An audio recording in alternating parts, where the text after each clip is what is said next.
Great. Okay, it worked. All right, so today we're talking about participant observation. We'll talk about that today and next Wednesday. Now this is anthropology's main method, our central method, and it's pretty unique. It's pretty different compared to other methods. So we'll talk about that and why this method is so important to anthropological research, sort of what it brings, what sort of advantages does it bring to anthropological research and the production of anthropological knowledge. So here is our definition. Participant observation is the embodied emplacement of the researching self in a field site as a consequential social actor. Consequential social actor. There's two very important terms here. Embodied emplacement. Okay. That means when we do participant observation, we put our bodies into the communities and processes we are studying. Of course, this is the opposite of most methodological approaches. In your psychology class, in your economics class, talk a lot about objectivity. Let's be objective. Right? To be objective is to stand back and not influence, have no influence on what it is we are examining, right? Direct observation too. Direct observation is when you sort of stand, out of the way and try to see what's going on without having any influence on what's going on. But in participant observation, we get in there, okay? We stick ourselves into the very thing we're examining. And we take a position in that community as a consequential social actor. It's a very important term. You can see that I have, underlined it up here. Consequential social actor. Actually, can you just say it? Consequential social actor. Consequential social actor. Thank you. That means what we do in the field has consequences, all right? We sort of change the communities we work with. We change the people we work with. Maybe it's just a little bit, maybe it's a lot. We have changed them. And what happens in the field, it has consequences for us. It changes us, okay? And this is an important part of understanding and learning about those communities, is being yourself changed and transformed by it. So we'll look at some examples of that today. And we're going to talk about the advantages of this method. Okay, what are some of the advantages of using participant observation? These are the advantages we'll discuss in this class. We'll say that participant observation expands the parameters of experience, space, and time. We'll say that it positions us to understand EMIT perspectives. Those are the perspectives of the people we are studying. Participant observation helps us to understand life from their perspective, and it can help to build trust with the people we are studying. If any of you have been collecting interview data or survey data, it can be very difficult to get people to talk to you, right? Even just to post your survey in a WeChat group, it's hard to get permission. People are suspicious. What's this for? Are you benefiting from this somehow? Even for a non-controversial survey, certainly if you're talking about something sensitive, like people's private lives or how much money they make or their relationships with their parents or their husband or their wife, people aren't just going to talk to you about that. They're not just going to share that information with you. But when we do participant observation, often we can build trust with the communities we're trying to study. And once we have trust, that can give us access to those communities and possibly accurate information from people in those communities. And when I say these are advantages,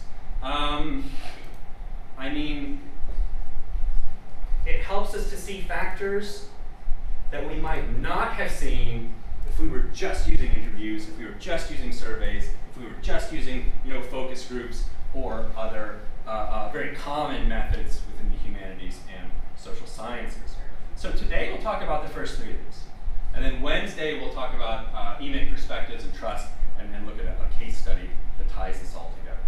But right now, what does this mean? Participant observation expands the parameters of experience, space, and time in which human activity is intelligible. Shimei Issa, let's talk about it. Let's talk about experience. So, experiences are kind of our data as anthropologists, okay? To figure out what's going on. Or we might use other methods. We might use interviews. We might use surveys. But to figure out what's really going on, we want to feel it for ourselves. We want to have those experiences for ourselves, and we use our own experiences to sort of interpret the data we receive. And participant observation gives us those experiences, okay? It provides us with experiences, hopefully, that will help us to understand the phenomenon we are studying. Okay, so let's look at an example by Tanya Luhrmann, her work on witchcraft communities in England. This is, I think, the late 1980s. And in this book called Persuasions of the Witch's Craft, she examined several Wiccan communities in England in the 1980s. And Dr. Luhrmann has done a lot of different interesting research projects, but she often studies belief systems within her own culture that she views with deep skepticism. Often studies belief systems within her own culture that she views with deep skepticism. She thinks, how can people raised within my own cultural environment, in which scientific perspectives or Christian Shijiaguan are sort of predominant, how can these people believe in witchcraft, right? Some of these people are lawyers, some of them are doctors. Why did you want to become a witch? What is going on here? Here's a nice passage in which she discusses what motivated her to become an anthropologist. Dakota, do you mind just reading this out loud? 我因为着迷于思维方面的问题而去读了研究生。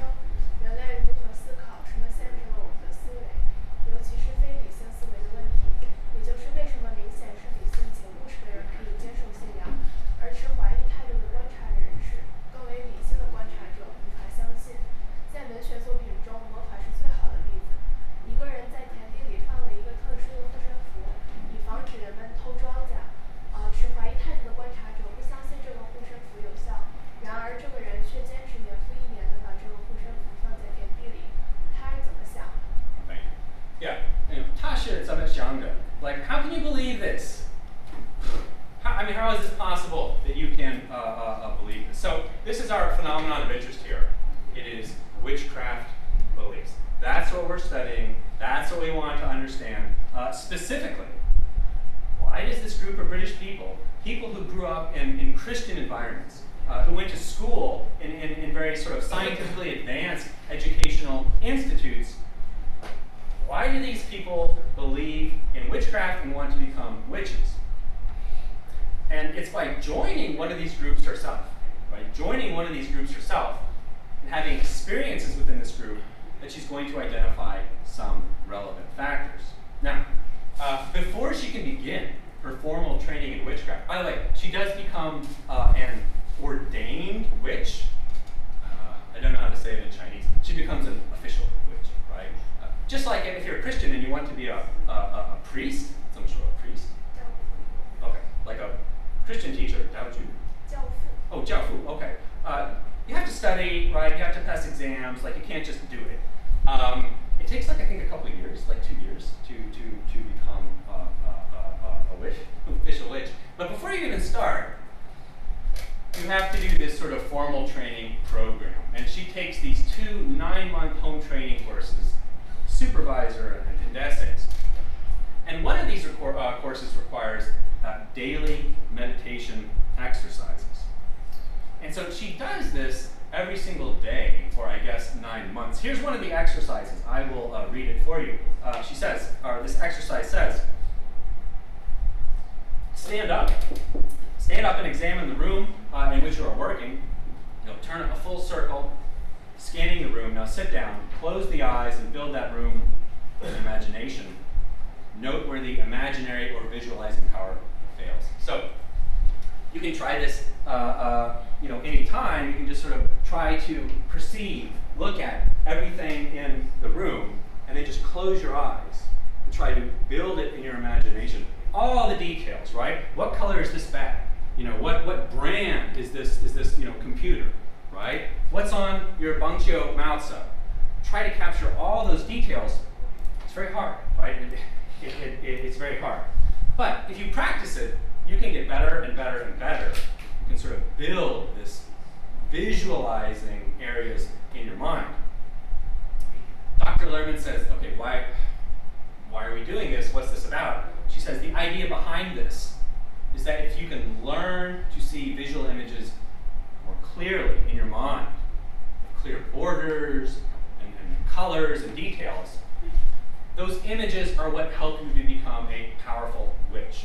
That's how witchcraft power enters into your mind, through images. Witches see images. They see things happening, right? And that's how they, use and sort of receive this magical power. And so the stronger images you can form in your mind, the more powerful a witch you can be. I'll read this second one. She says, what surprised me, what startled me as a young ethnographer was that this training worked. At least it seemed to change the way I experienced mental images. After about a year of this kind of training, my mental imagery did become clearer. I thought that my images had sharper borders, greater solidity. I began to feel that my concentration states were deeper and more sharply different from the everyday, and I began to have more of what a psychologist would call an anomalous experience. Zhen Cheng, do you mind just reading just this paragraph? 我有一种幻觉，或者更准确地说是错觉。我一直在读一本由这种魔法修炼者所写的小说，真正的在努力想象这些人物所经历的事情。一天早晨，我醒来看到一些人物站在午茶前，我一看见他们就从床上跳了起来，然后他们就消失了。但在那一刻，我真的看到了他们。当我闭上眼睛进入冥想状态时，我感到仪式上的不同，而且。Okay. Thank you very much, Zhen Cheng.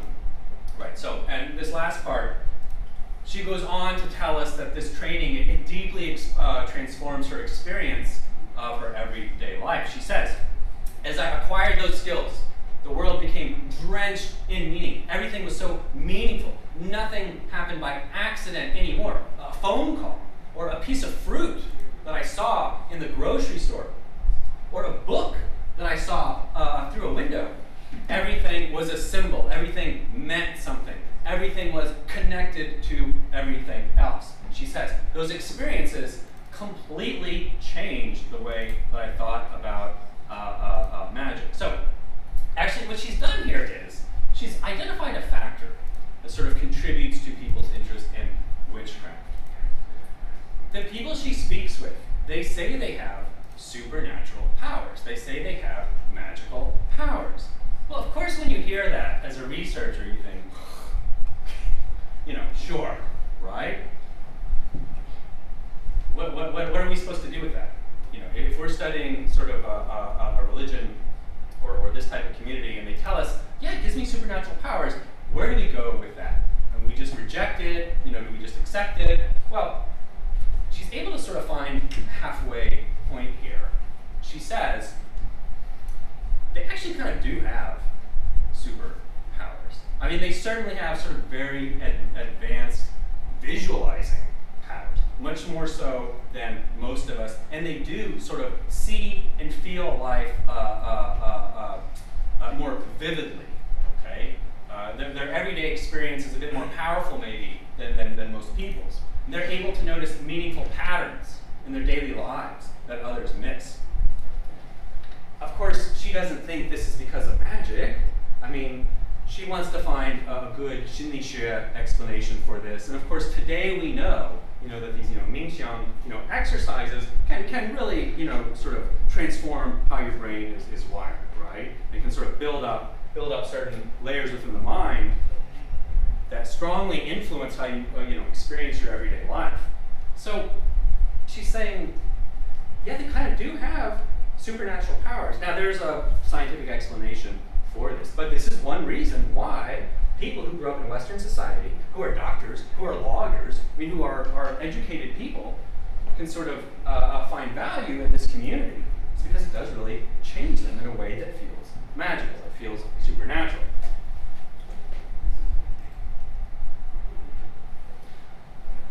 All right, so yeah, so she's identified this fact. Do we need participant observation for this, right? Couldn't we just ask them in an interview or ask them in a survey, why are you a witch? Why are you interested in witchcraft? Sure. And they would say, I have supernatural powers. It's just not clear what we're going to do with that, right?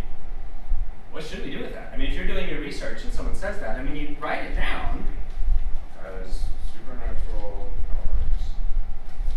But where do you go from there?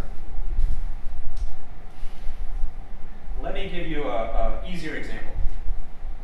Sometimes we hear people talk about groups that they are a part of, a sports team or a dance group, and they say, these people are like family to me. This is my family. We've all heard people make those types of claims. What do you mean? I mean, it's not true. I mean, do you mean that you will pay for their college education and they don't need to pay you back? Do you mean that you can sort of give those people all your money and they don't need to pay you back? I mean, the relationships we have with our parents and our children, they're very different. They're very different from the relationships we have with other people in our lives. Now, this makes sense. Well, these are like my family. It's not really clear how far we should take that claim. Well, they're not exactly like your family, that's for sure. They don't live with you, they don't pay for all your food, they don't send you to college. So in what respect are they like your family, right? Well, if you spend time with that community, you get a better sense of where should I go with this description they're giving me. Same thing here. Are these supernatural powers? Where are we supposed to go with this? Well, if we spend a little time with them, we get a better sense of how far we might go with this term and what they seem to mean by it. It's also very possible that when we see these types of claims in an interview or in a survey, we just go, yeah, okay. I mean, Lerman herself thinks this whole thing is ridiculous, right? I mean, her whole reason for studying this is she thinks this is silly. She doesn't take it seriously. It's only after she's transformed. We talk about social consequences. Being a consequential social actor, it's only after she's transformed that she's able to see this mechanism, this factor that sort of connects them to these beliefs. All right, let's talk about Gongjian, space. And let's come back to Margaret Mead. You remember her. I briefly mentioned her in our last class. She's an American anthropologist, studied under Franz Boas and Ruth Benedict at Columbia University. We'll speak about them later. Very famous, important anthropologist. She works a lot with Franz Boas. So throughout her career, alongside Boas, Mead did research projects that challenged what we call biological determinism. Biological determinism, this is the idea that human experience and behavior are entirely shaped by biological factors alone.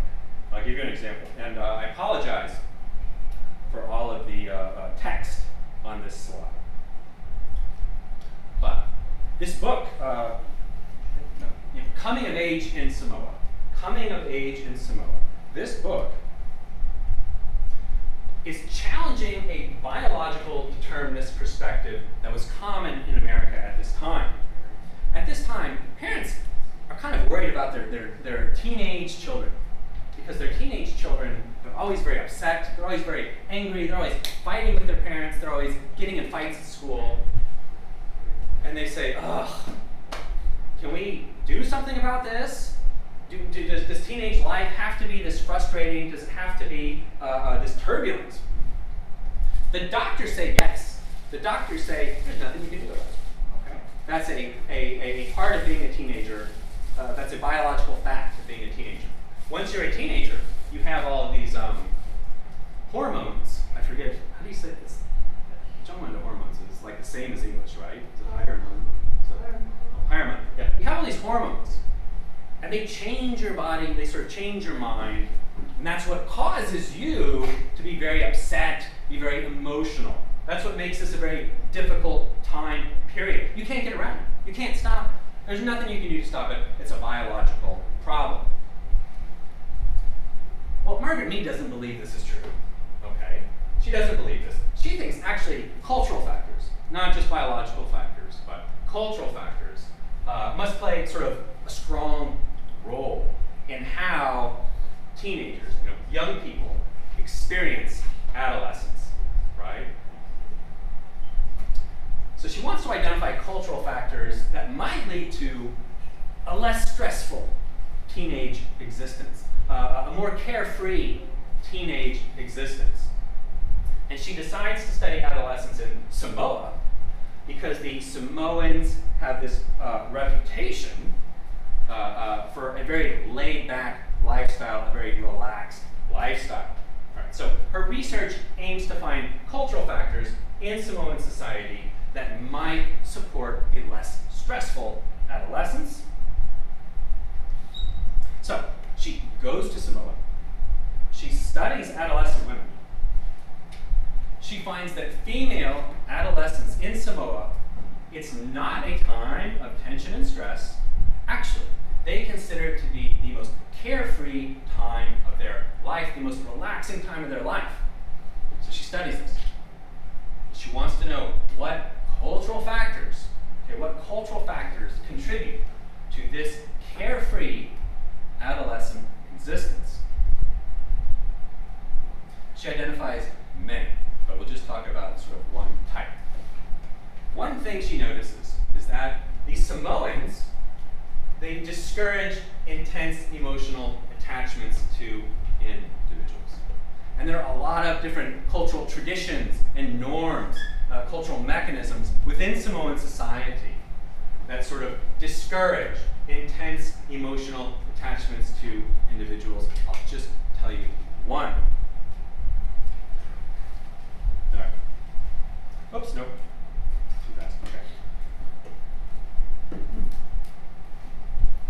So within Samoan society, your family members, they all get grouped into these big categories. So I have one father. You probably have one father. The Samoan girls have 7 or 8 fathers, okay? Because in Samoan society, all of your uncles are equally your father, right? So how many uncles, do you have? That's how many fathers you have in Samoan society, okay? Now, when I say they are all equally father, that means they live with each one of them, okay? Now they live with this one. Now they live with that one. Now they live with this one, okay? They sort of treat them all equally. It's not like one is sort of their real father, and they go ahead and call these guys father too, just to make them feel nice. No, they sort of treat them all the same, okay? They treat them all the same. I mean, this is very different from our lives as Americans and Chinese. I have one father. We form very close, very intense, emotional attachments with those people, right? Our parents are the most important people in our lives. The most important people in our lives. When things are going well in that relationship, it is very beneficial for us. It's wonderful. When things go poorly, if you get very upset with your parents, or your parents get very upset with you, life becomes very uncomfortable very fast. Or if something terrible happens to one of our parents, if anyone has lost a parent, it's hard to go forward. It's hard to go forward without that parental support in your life. So we have these very, very, very intense relationships with our parents, and they do not. Okay, they do not. When you have that many fathers, you don't get too attached to any one father. And that means you lose some intensity, but you also lose some of that stress. So, how does this work to reduce stress? Here's an example. They live in these little houses. So, one of your uncle fathers lives here. One of your uncle fathers lives here. One of them lives here, etc. Sorry.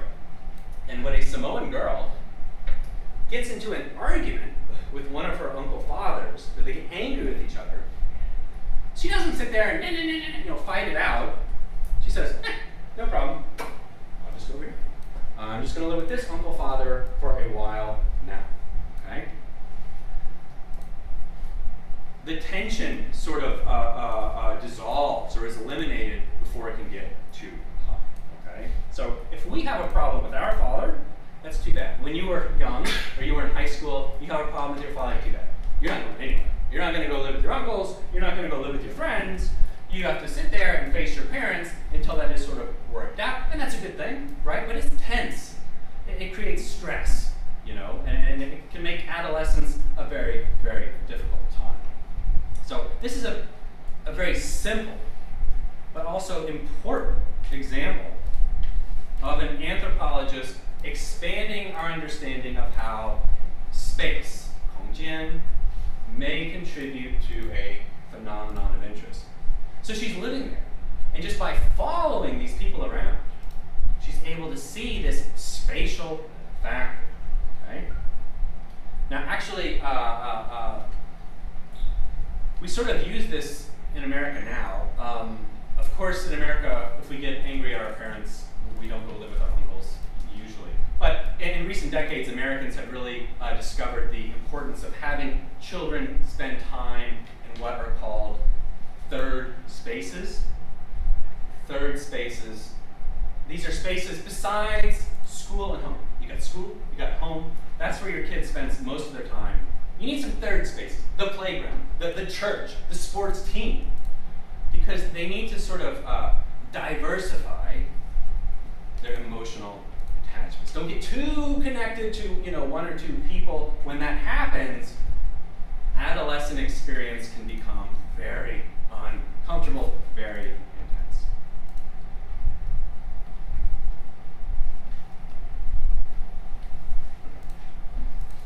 So she uses participant observation to identify this factor. Did she have to use participant observation? Couldn't we have figured this out from an interview or a survey? Yeah, very possible. Yeah, maybe. Maybe, probably.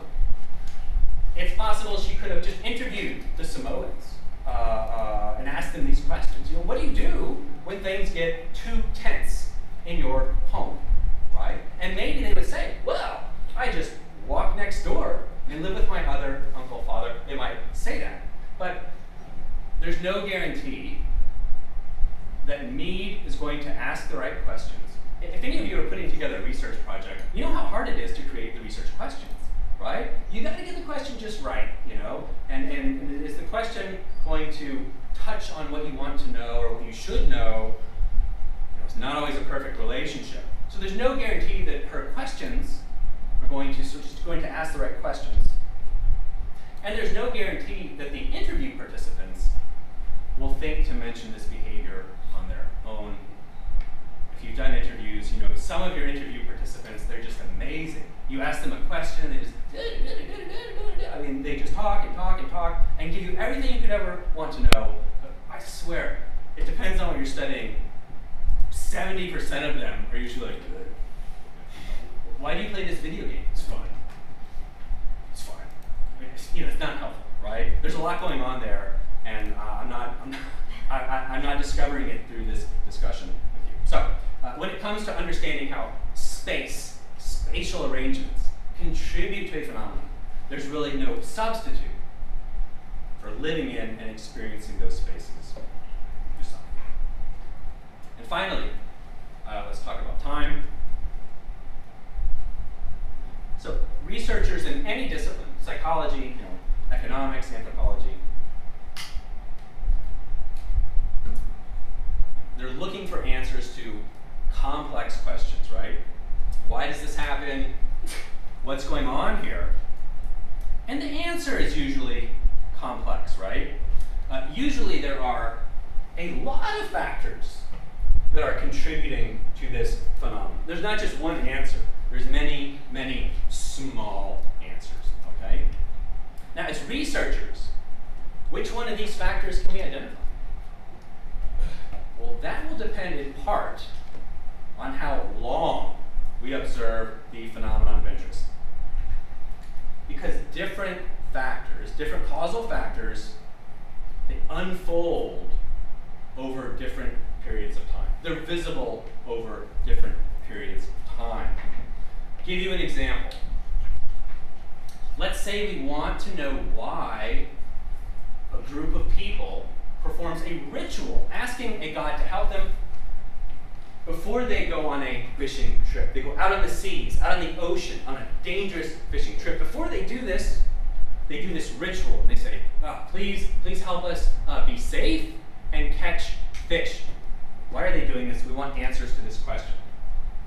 And let's say we examine these people over 3 different time periods. We examine them for 20 minutes, we examine them for a day, and we examine them for 20 years.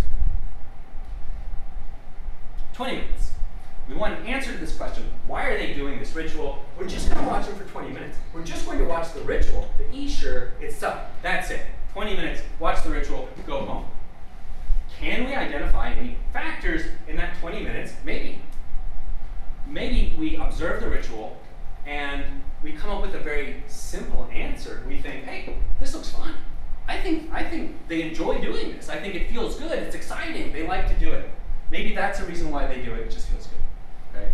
If we want to be scientific about it, if we want to use our psychology knowledge, maybe we say, I think this ritual, it gives them a flow state. I don't know if you've heard of this. This is a psychology, flow state. We become so focused on something, you become so absorbed that you sort of lose awareness of everything else in your surrounding. People like this. This is fun. Maybe that's one reason why they do it. All right, great. So we just watched them for 20 minutes. We have one factor here. Let's say we use a little more time. I say, good job. Now, can you please observe them for an entire day? Watch them do the ritual, and then follow them and see what happens next. And you say, okay. And you observe them, and you see that right after performing the ritual, they go on a fishing trip. And the fishing trip is successful. They catch lots of fish. So they're celebrating, and they say to you, you know what? The reason this trip was successful, the reason we caught all of these fish is because we did that ritual. And we did it right, and the God heard us, and he helped us. That's why we were successful. And so we have to do this ritual every time. We have to do it every time before we go fishing if we want the fishing trip to be successful. Sorry, I'm out of water here. All right, now we've identified a second factor. This is called evidential reasoning. Evidential reasoning. So you did something, a ritual, and then you had this positive outcome, and you thought, I think this caused this to happen, right? So we did this ritual, we had a positive outcome. We think, I think the outcome is because of the ritual. That's called evidential reasoning. And now we're using evidential reasoning as another factor why these people do this ritual. They believe it works. It's not just fun, it doesn't just feel good, they believe it gives them results. All right, so now we've identified 2 factors, and both of these can be true, right? It's not like just one of them can be true, and you know, they can all be true. All right, let's say we study this group and their neighbors for 20 years. I say, Dakota, would you mind just watching these people for 20 years and seeing if you can find any other reasons why they do this ritual? And Dakota says, of course I will do that. I love anthropology, and I'm willing to dedicate my life to finding answers to this question. And she discovers that 20 years from now, this group is doing fine, but all the other groups are gone. All the other groups have either died or left because they cannot find enough food. But this group's doing fine. And Dakota says, you know, I think this ritual really does help them catch food. And I think there's something going on in this ritual that really is effective in helping them to catch these fish. Is it a God helping them? I mean, who knows, but there's something going on here. Because these other groups that did not do this ritual, they're gone. They're either dead or they left. With this group, they're here, they're doing well. Well, you've identified another causal factor, possibly. Maybe this is an adaptive fitness mechanism.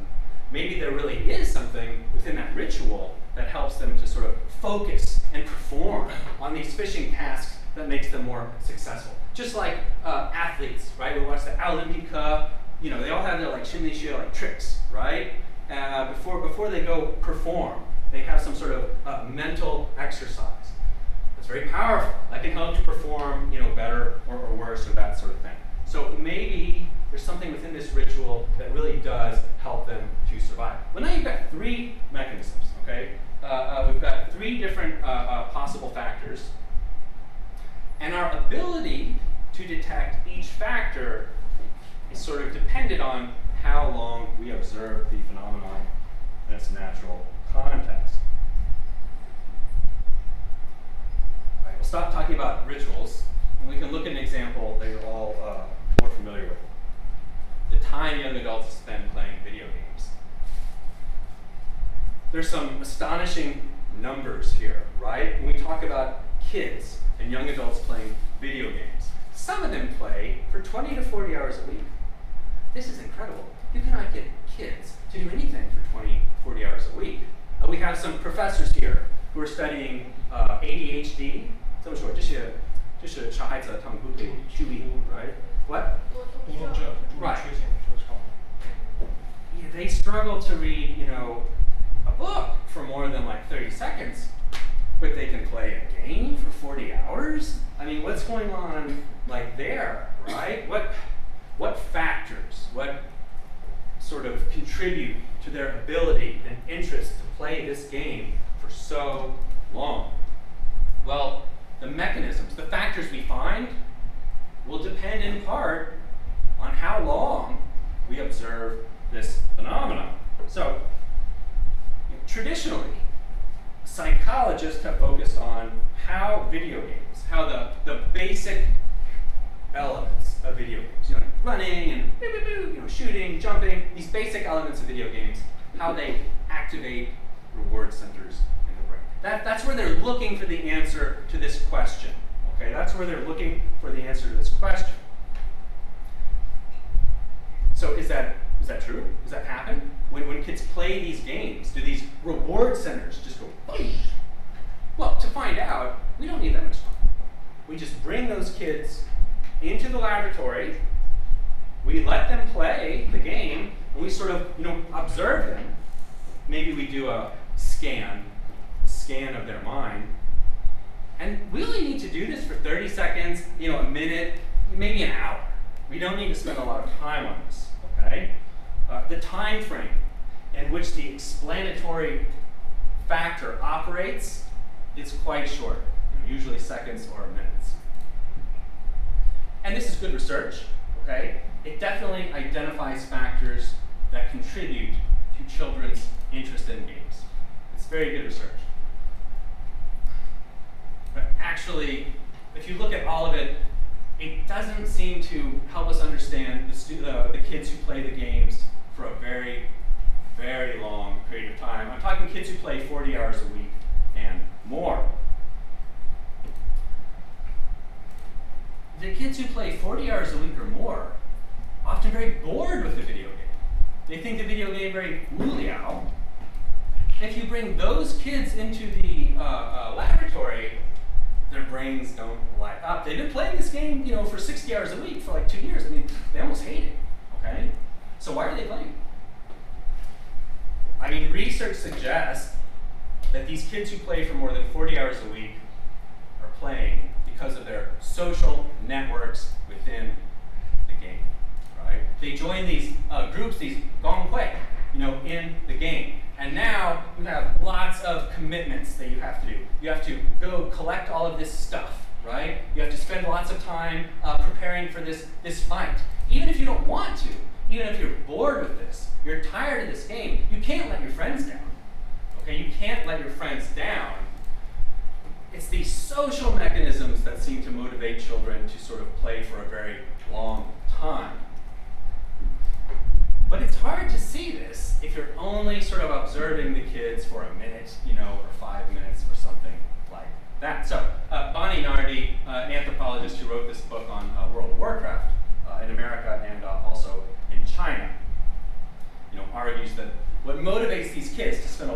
find in these games is their social commitments.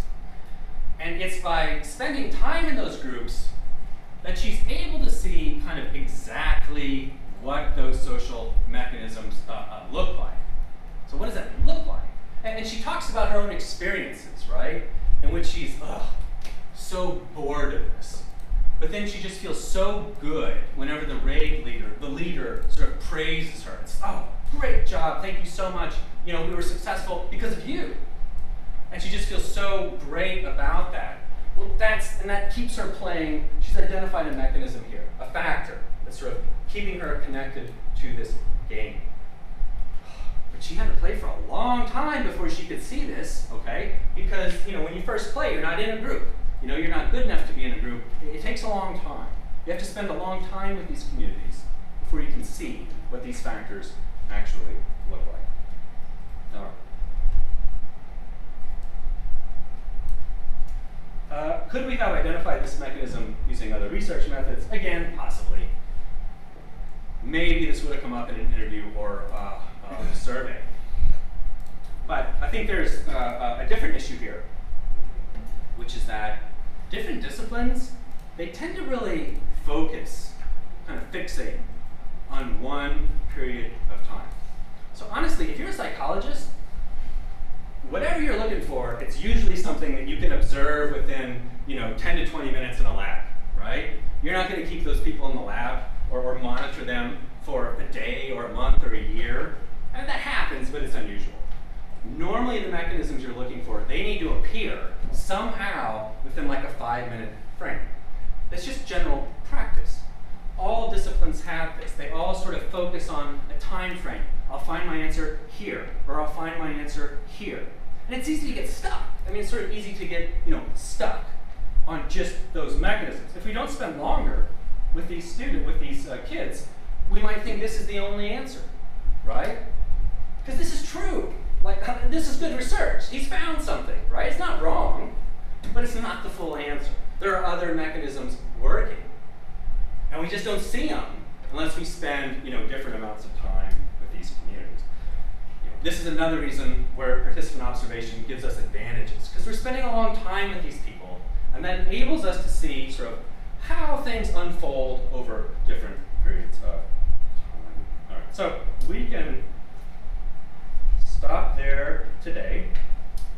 Wednesday we'll talk about EMIC perspectives and trust, and we'll look at a case study, an example of these drug users, these Hailuyin and Caiyin users who share needles. They share drug needles and spread disease, and this is a big problem. They're spreading like HIV and AIDS, and they know this is dangerous, and they have clean needles. They know it's dangerous, and they have clean needles. Why are they using dirty needles? Why are they, picking up needles off the floor and using those? That's the research question. That's the problem, and we'll talk about an anthropologist who uses participant observation to try to find some factors that contribute to this. All right, so sorry for our technical issues at the beginning of class. We will go over some more example test questions probably next week, if not, then the week after that. Hope you all have a great weekend, and I will see you on Wednesday.